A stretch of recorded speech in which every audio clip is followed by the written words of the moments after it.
দরজার সামনে দাঁড়িয়ে দেখলেন ললাটে চন্দন, গলায় তুলসীর মালা, কাঁধে ভিক্ষার ঝুলি, গায়ে নামা বলি, করজোড়ে একজন দাঁড়িয়ে আছে।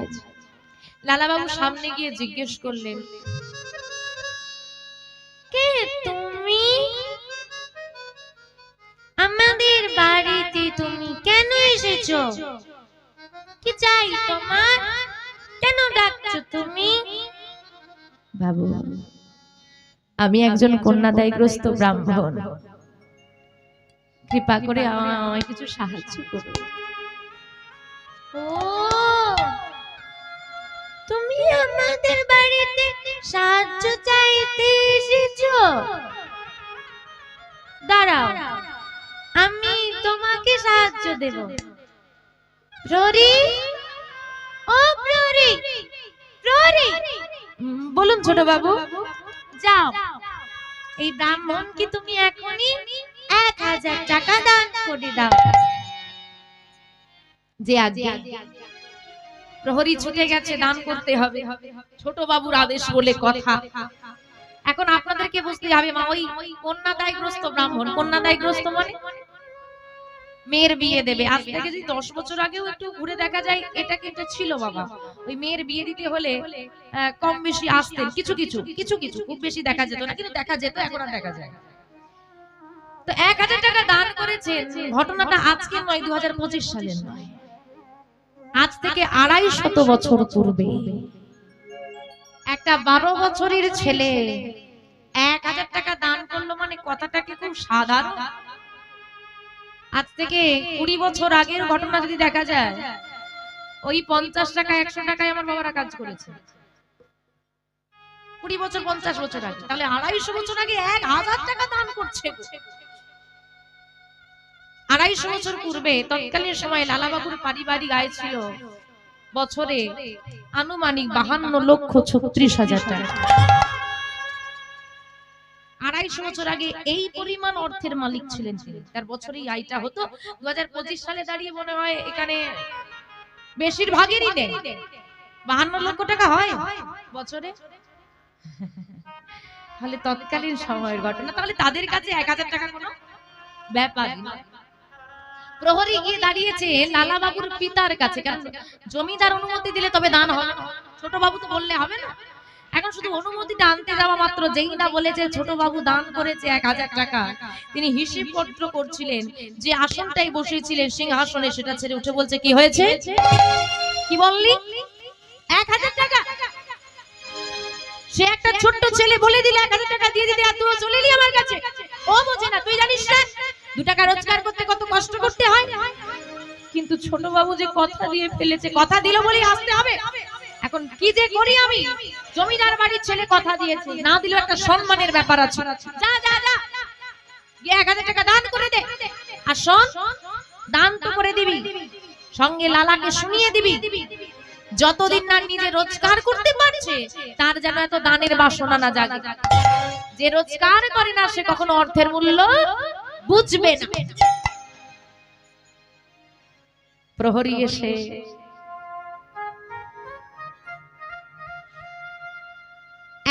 হাজার অর্থ ব্রাহ্মণ ঠাকুরের হাতে তুলে দিলে। ব্রাহ্মণ ঠাকুর খুশি হয়ে লালাবাবুকে কাছে টেনে বলছে, বাবু তুমি তো আমার থেকে অনেক ছোট, তারপর আমি ব্রাহ্মণ, তোমাকে প্রণাম করব না? 2 হাত ভরে তোমাকে আশীর্বাদ করে যাই। আমাইরা তোমরা কি আশীর্বাদ করো? বেঁচে থাকো, বড় হও, সুখী হও, নানান কিছু। হ্যাঁ, বেঁচে থেকে লাভ নেই মা। গোবিন্দকে জানাও যেন কর্মক্ষমতা থাকতে থাকতে তুমি টেনে নিও।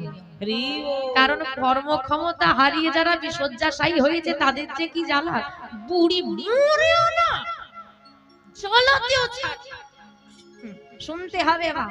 তাই গোবিন্দের কাছে একমাত্র প্রার্থনা, হে গোবিন্দ যতদিন তোমার সেবা করতে পারছি নিজে হাতে, সেই সেবা ও দিতে পারবো, এইরকম থাকতে থাকতে তুলে নিও, কারোর উপরে চাপিয়ে দিও না। সংসার যে কারোর দায়িত্ব নিতে চাই।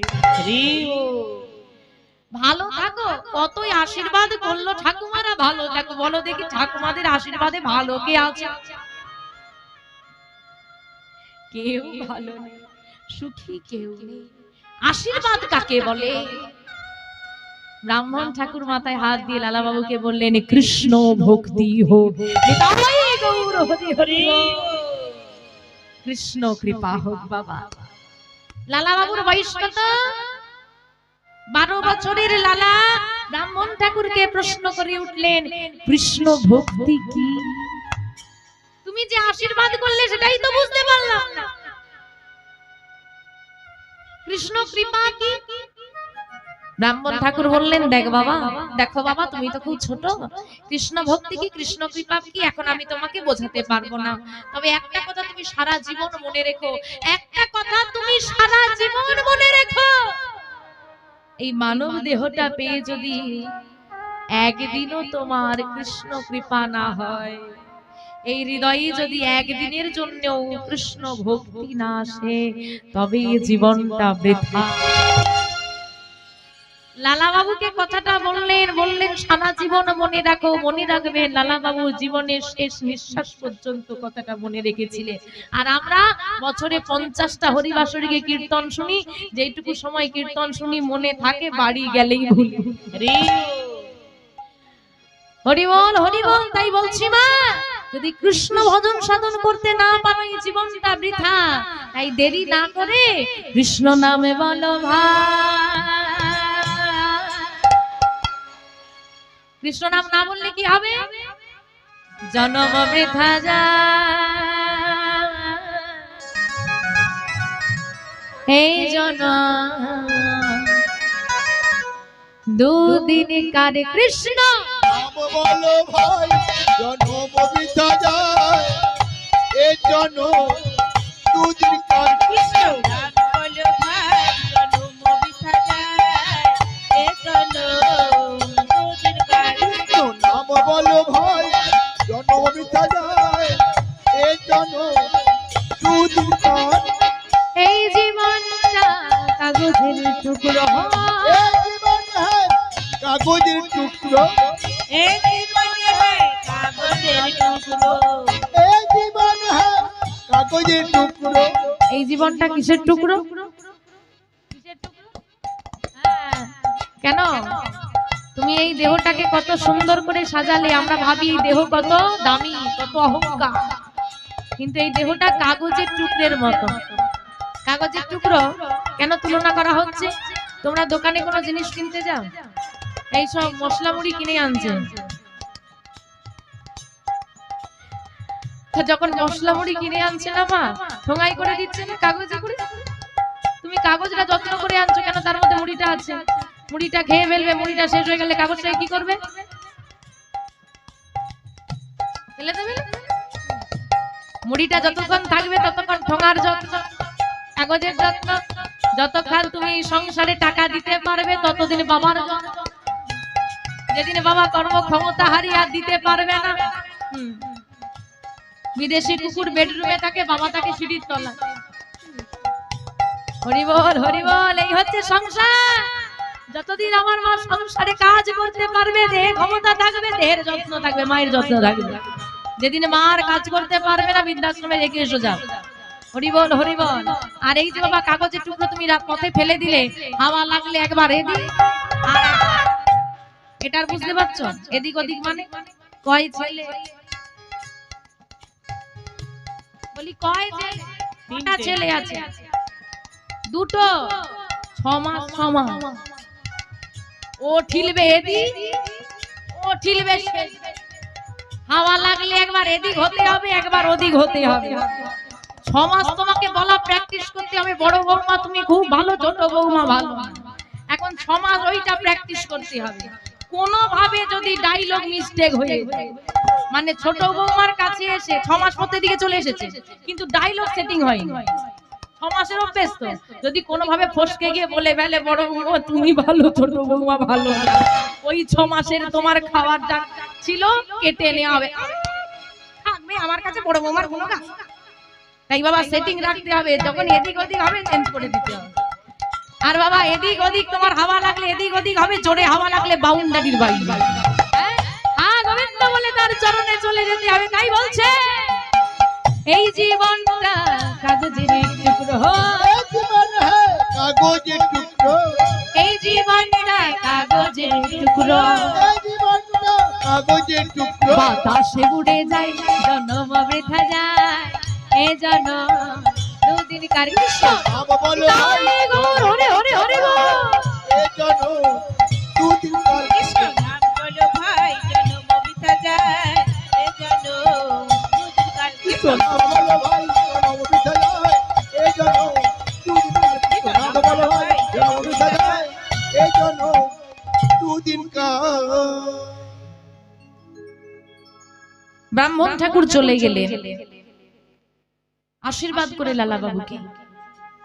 প্রহরী দাঁড়িয়ে দাঁড়িয়ে চিন্তা করছে কথাটা জমিদার বাবু বলতে বলেছে বলবো না বলেও তো থাকতে পারবো না, বলতে আমাকে হবেই।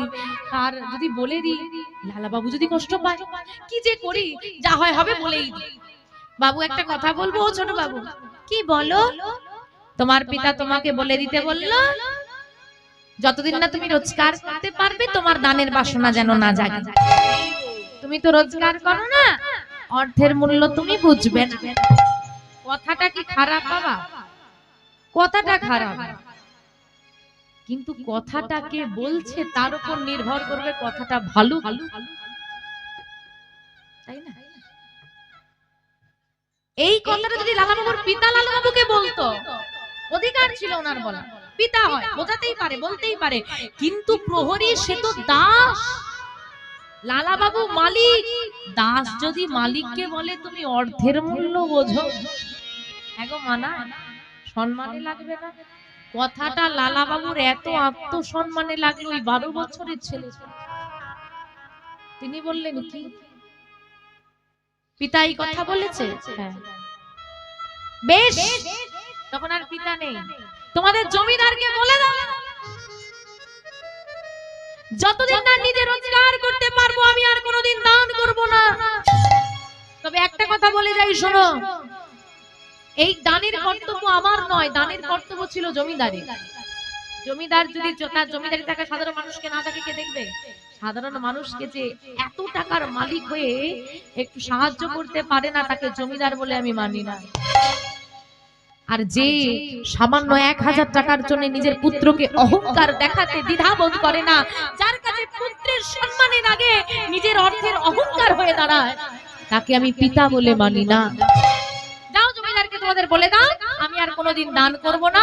সঙ্গে এটা শুনিয়ে দিও যার এত বড় জমিদারি কিন্তু মনটাই যার এত ছোট, তার ঘরে আমি আর এক মুহূর্ত থাকবো না।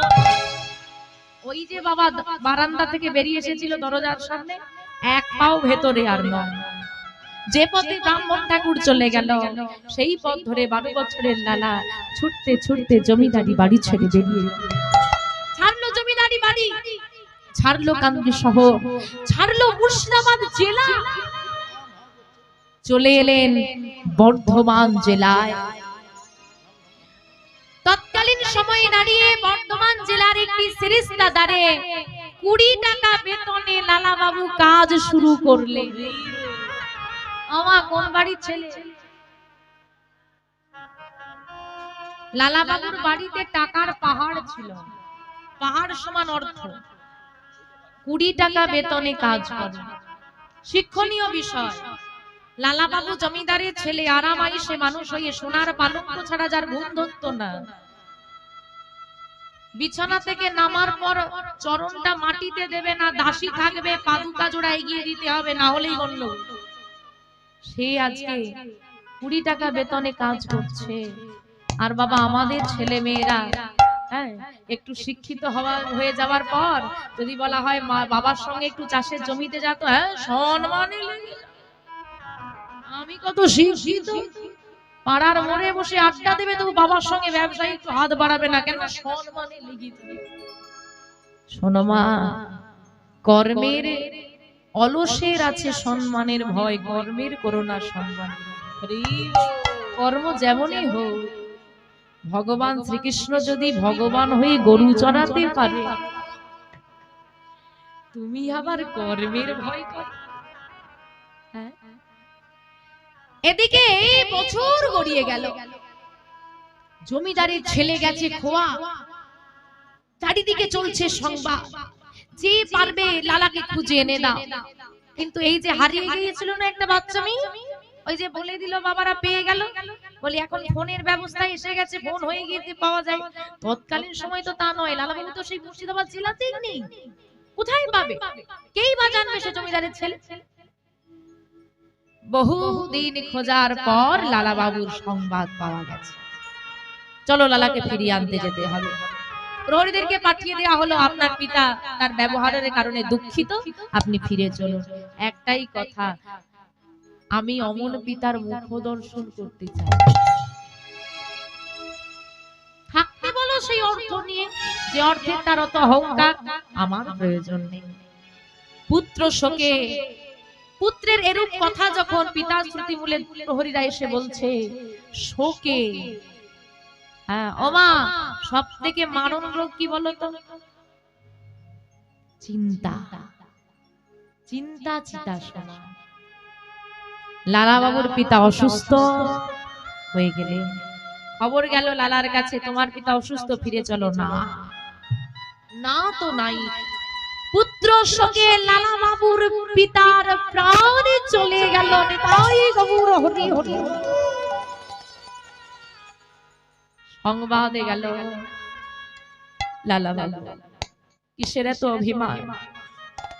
তোমার পিতা আর ধরা ধাবে নেই, যার প্রতি অভিমান করে তুমি ঘর ছাড়লে, যার প্রতি অভিমান করে তোমার এত কষ্ট করে রয়েছ, সে আর নেই। এই অভিমান মুছে ফেলে ফিরে চলো। লালা বাবু দুঃখিত হলেন যে এইরকম হয়ে যাবে, আমি তো বুঝতে পারিনি, অভিমান চলছে। এরকম ঘটনায় লালা বাবু দুঃখিত হয়ে ফিরে এলেন জমিদারিতে। অনিচ্ছা সত্ত্বেও তাকে জমিদারি গ্রহণ করতে হলো।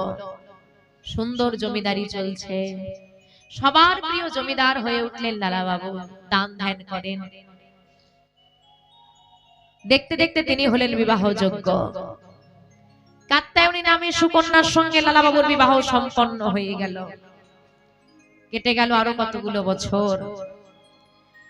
জমিদারি ঘর আলো করে লালা বাবুর ঘরে গেল একটি ফুটফুটে পুত্র সন্তান। আদর করে নাম রাখা হলো নারায়ণ। পিতার মতো নারায়ণ দয়ালু স্বভাবের। ধীরে ধীরে বড় হচ্ছে নারায়ণ। নারায়ণ যত বড় হয়, ছোটাছুটি করে খেলা করে, লালা বাবুর মনে পড়ে নিজের শৈশবকালের কথা। আর আজকে বাবা প্রভাতকালে সকাল বেলায় একদম নারায়ণ যখন খেলা করছি, হঠাৎ লালা বাবুর নিজের শৈশবকালের কথা মনে পড়লো। এত বছর পর তিনি আবার সেই প্রভাতকালে সেই বারান্দায় গিয়ে বসলেন।